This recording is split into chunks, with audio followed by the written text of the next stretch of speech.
Bonjour, alors aujourd'hui, un petit exercice de suite, niveau terminal, pas spécialement difficile, mais qui va, en quelque sorte, vous inciter à l'autonomie. Vous verrez ça dans la correction, ce que j'entends par là.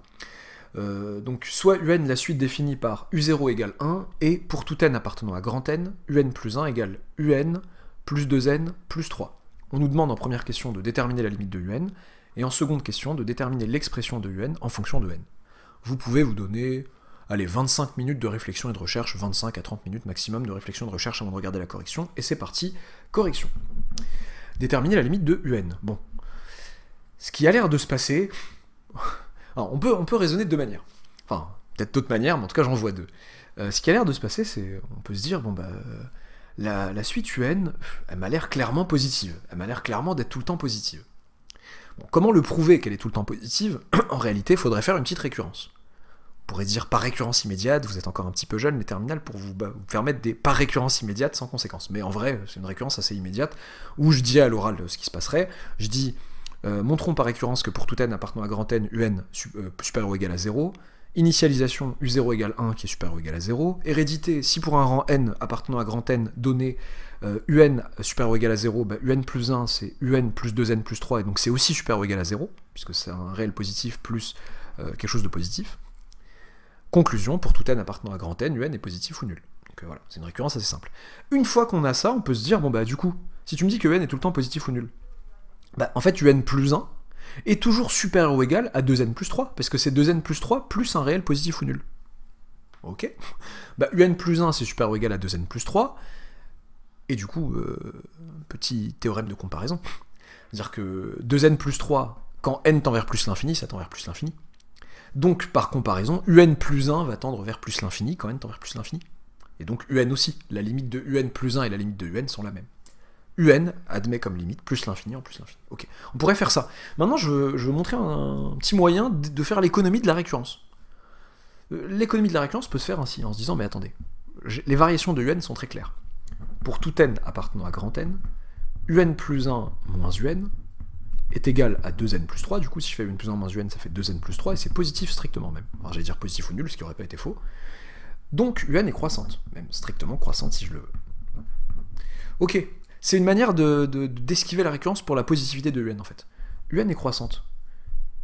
Or, u0 égale 1. Donc, par croissance de un, pour tout n appartenant à grand N, un est supérieur ou égal à 1. Donc un est toujours supérieur ou égal à u0 qui est supérieur ou égal à 1. Qui est égal à 1, pardon. Donc un est positif. Ok. Donc ce que je vous ai dit à l'oral, je peux le faire maintenant sans récurrence, sans parler même d'une récurrence immédiate. D'où, pour tout n appartenant à grand N, un plus 1, plus grand ou égal à 2n plus 3. Voilà qui est sympa. Or, là je pose à l'écrit ce que j'ai dit tout à l'heure, limite quand n tend vers plus l'infini de 2n plus 3, bon, par opération simple sur les limites ça fait plus l'infini. Donc, par comparaison, ouais non, j'avais honte, ma manche était dans un sale état, donc voilà. Donc par comparaison, un plus 1 tend vers plus l'infini quand n tend vers plus l'infini, c'est-à-dire que un aussi en fait, un plus 1 et un plus 1 parenthèse et un parenthèse, ce sont la même suite mais décalée, enfin, ces deux suites ont les mêmes termes décalés d'un rang, donc, elles ont la même limite. Un tend vers plus l'infini quand n tend vers plus l'infini. J'aurais pu écrire limite quand n tend vers plus l'infini de un égale plus l'infini. Ok. Voilà, en esquivant la récurrence. En vous ayant parlé de la récurrence à l'oral. En tout cas, j'arrive à la positivité de un sans me casser la tête. À la positivité, oui, de un sans me casser la tête et en profiter pour dire que n plus 1 c'est plus grand que 2n plus 3. Ok, déterminer l'expression de un en fonction de n. Comment je fais? Un plus 1, c'est un plus 2n plus 3. Bon. S'il y a des gens au-delà de la terminale qui me regardent, prépa et autres, oui, peut-être que vous savez vous débrouiller avec des sommes, vous savez dire que, enfin, sommer les un plus 1 moins un avec un petit télescopage, et de l'autre côté, vous avez une somme des 2n plus 3 que vous savez calculer, ok, fort bien. D'ailleurs, le terminal aussi pourrait, hein, mais ça serait un peu compliqué. Enfin, comprenez-moi ceux qui sont au-delà, que je leur fais pas. J'ai déjà fait d'autres trucs où je présente des télescopages et terminales, je me défends. Non seulement j'enseigne au terminal, mais je me défends de ceux qui sont au-dessus et qui me disent « Oh, t'aurais pu faire ça, ça. » Bon, j'aurais pu, mais il y a d'autres situations où j'ai déjà présenté des télescopages, j'aurais pu, mais ça aurait été... Enfin, en tout cas, l'idée basique pour un terminal, c'est pas de faire ça. c'est pas de faire un télescopage sur la somme des un plus 1 moins un et calculer la somme des 2n plus 3, qui serait normalement en mesure de calculer, s'ils avaient, les chenapans, en tête, la formule de la somme de termes consécutifs d'une suite arithmétique, voilà, c'est trop demandé peut-être, bon, c'est faisable quoi, mais bon.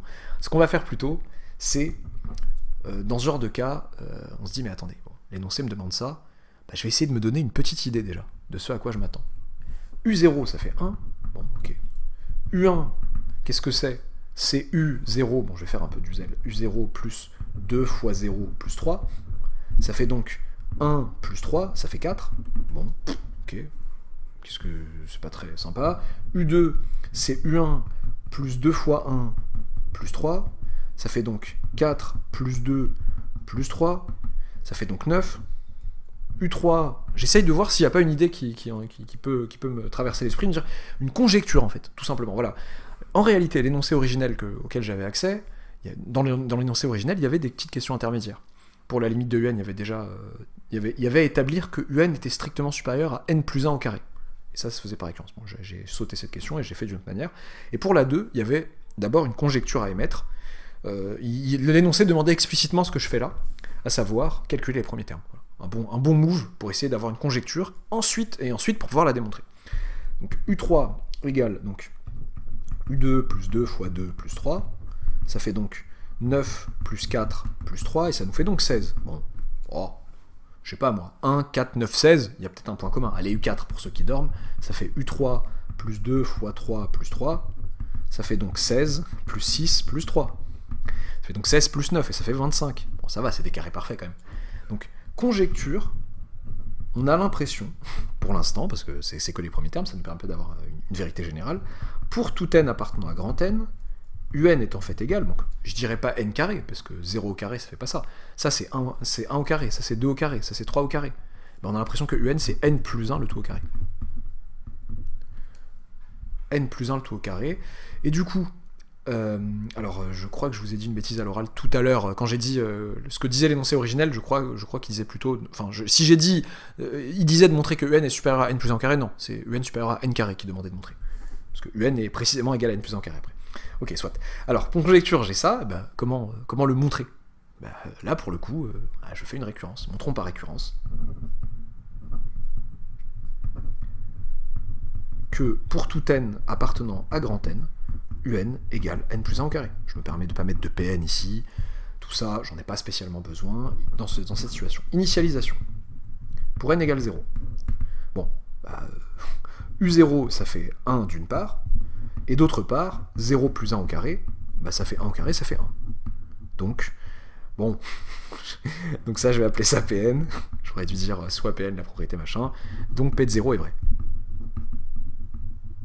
Ok, hérédité. Supposons que... Bon, supposons est très laid, je dirais un supposons de médecin, pardon. Supposons que pour un certain, surtout le n là, je dirais un n d'ordonnance, que pour un certain n appartenant à n, P de n soit vrai. On n'est plus tout à fait au début de l'année, mais peut-être que certains terminals me verront l'an prochain au début de l'année, enfin verront cette vidéo, donc j'essaie de l'appliquer quand même un minimum, c'est-à-dire que un égale n plus 1 au carré. Au carré, et montrons Pn plus 1.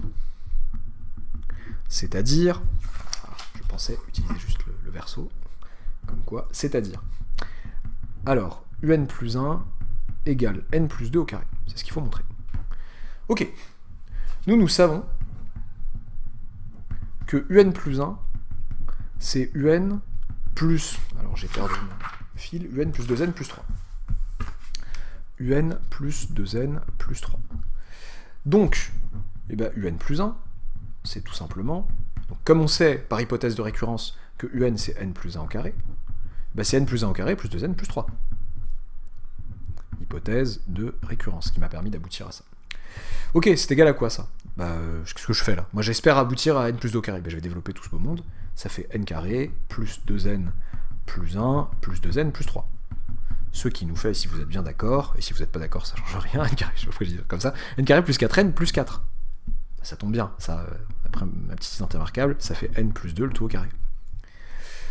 Donc, P de n plus 1 est vrai. C'est aussi un donc de médecin. Donc, P de n plus 1 est vrai. Je m'applique pas beaucoup aujourd'hui. Hop, conclusion. Pour tout n appartenant à grand n, enfin, le principe de raisonnement par récurrence nous permet d'établir que pour tout n appartenant à grand n, P de n est vrai, c'est-à-dire que pour tout n appartenant à grand n, un égale n plus 1 au carré. J'ai l'expression générale de un. Voilà, un exo pas spécialement dur, mais voilà, en vous sucrant en vous enlevant des questions intermédiaires comme ça vous impose une mini-autonomie. Ouais, ok, on me demande la limite, mais est-ce que j'ai pas besoin de quelque chose avant? Est-ce que c'est pas à moi de trouver des questions intermédiaires? Pour la 2 notamment, la 2 c'est un classique. On peut être un peu plus méchant que d'habitude et pas vous dire calculer les premiers termes, déterminer une conjecturer, démontrer cette conjecture. Non, peut-être qu'on vous demande tout de go déterminer l'expression. C'est pas forcément pour vous mettre une pression et vous dire il faut que vous sachiez calculer l'expression générale tout de suite comme ça à l'œil nu. Non, peut-être que vous avez besoin de regarder les premiers termes et de vous donner une idée et de montrer cette idée proprement. J'espère que ça vous aura plu. Alors pour les gens qui me découvrent, n'hésitez pas à regarder ce qui se fait par ailleurs sur la chaîne, il y a beaucoup de vidéos, il y a à boire et à manger si vous êtes en terminale et plus dans le supérieur. Voilà, abonnez-vous si ce n'est pas encore fait et à bientôt pour une nouvelle vidéo.